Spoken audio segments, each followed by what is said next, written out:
اعوذ باللہ السمیع العلیم من الشیطان الرجیم بسم اللہ الرحمن الرحیم ان تعذبهم فإنهم عبادك وإن تغفر لهم فإنك أنت العزيز الحكيم قال الله هذا يوم ينفع الصادقين صدقهم لهم جنات تجري من تحتها الأنهار خالدين فيها رضي الله عنهم ورضوا عنه ذلك الفوز العظيم لله ملك السماوات والأرض وما فيهن وهو على كل شيء قدير۔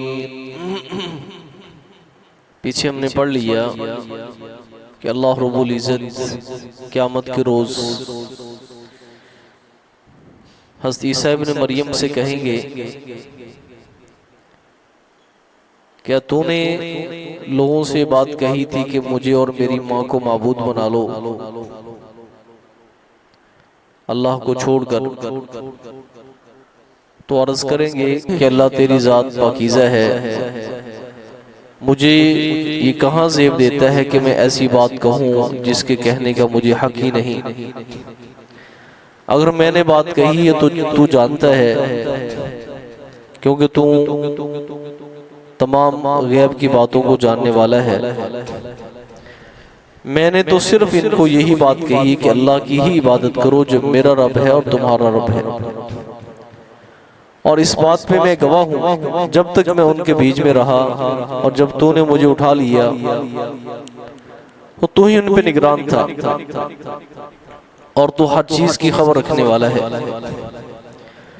پھر عیسیٰ ابن مریم عرض کریں گے ان تعذبہم، اے اللہ اگر تو ان کو عذاب دے گا، فإنہم عبادک، پس یہ تیرے ہی بندے ہیں۔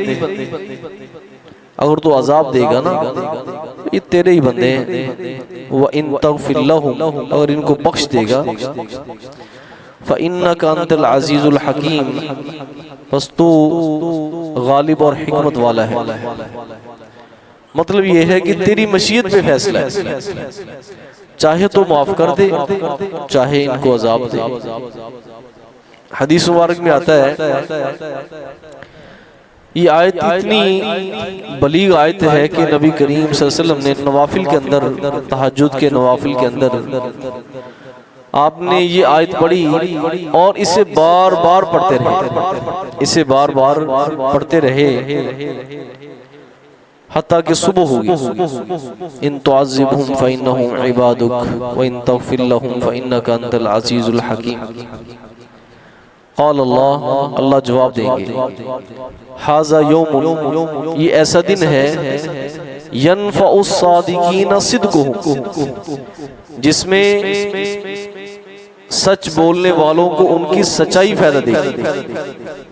یہ وہ دن ہے جس میں سچوں کو ان کی سچائی فائدہ دے گی۔ اور حضرت عبداللہ ابن عباس رضی اللہ عنہ فرماتے ہیں کہ اس کا مفہوم یہ ہے کہ صرف موحدین کو ان کی توحید فائدہ دے گی۔ دنیا میں سب سے بڑی سچائی اور حقیقت کیا ہے کہ اللہ رب العزت کی ذات کے ساتھ شرک نہ کرنا اور توحید پہ قائم اور دائم رہنا۔ یہ کہاں ہو سکتا ہے کہ اللہ کی ذات شرک کرنے والوں کو معاف کر دے؟ کیونکہ قرآن مجید میں اللہ نے اپنا فیصلہ سنایا ہے، ان اللہ لا یغفر ان یشرک بہ، کہ اللہ رب العزت مشرکین کو معاف نہیں فرمائیں گے، ان کی بخشش نہیں ہوگی۔ تو کہا کہ یہ وہ دن ہے جس میں سچ بولنے والوں کو ان کی سچائی فائدہ دے گی، یعنی توحید والوں کو ان کی توحید فائدہ دے گی۔ ان کے لیے باغات ہیں جس کے نیچے نہریں چلتی ہیں، خالدین فیہا ابدا، جس میں ہمیشہ کے لیے رہیں گے۔ رضی اللہ عنہم ورضوا عنہ، اللہ ان سے راضی ہو گیا اور وہ اللہ سے راضی ہو جائے۔ ذالک الفوز العظیم، یہ بہت بڑی کامیابی ہے، یہ بہت بڑی کامیابی ہے کہ اللہ رب العزت جسے اپنے جنت میں داخل فرما دیں اور اس سے راضی ہو جائے۔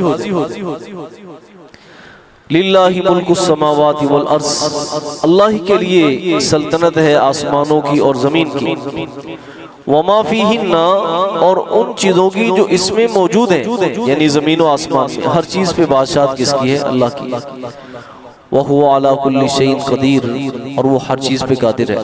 دیکھیے اللہ رب العزت انسان پہ جبر نہیں کرتے، اس کی بادشاہت ہے، ہر چیز پہ قادر ہے۔ اللہ چاہتے ہر ایک کو ایمان کی نعمت سے مالا مال کر دیتے، ہر ایک کو ایمان نصیب ہو جاتا، لیکن جس میں جستجو نہیں، اللہ نے اس پہ جبر نہیں کیا، اس کے اختیار پہ چھوڑ دیا، باوجود اس کے کہ وہ بادشاہ ہے، قادر ہے، لیکن اس نے اپنے بندوں پہ جبر نہیں کیا۔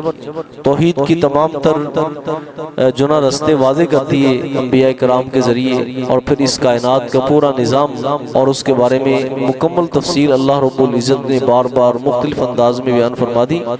انسان کو اس کی مرضی پہ چھوڑ دی، اب اس نے کون سا رستہ اختیار کرنا ہے اور کون سے رستے پہ اس نے چلنا ہے۔ تو فرمایا کہ اللہ ہی کے لیے بادشاہت آسمانوں اور زمین کی اور جو کچھ اس کے بیچ میں ہے، اور وہ ہر چیز پہ قادر ہے۔ سبحانک اللہ و بحمدک، اشہد ان لا الہ الا انت، استغفرک۔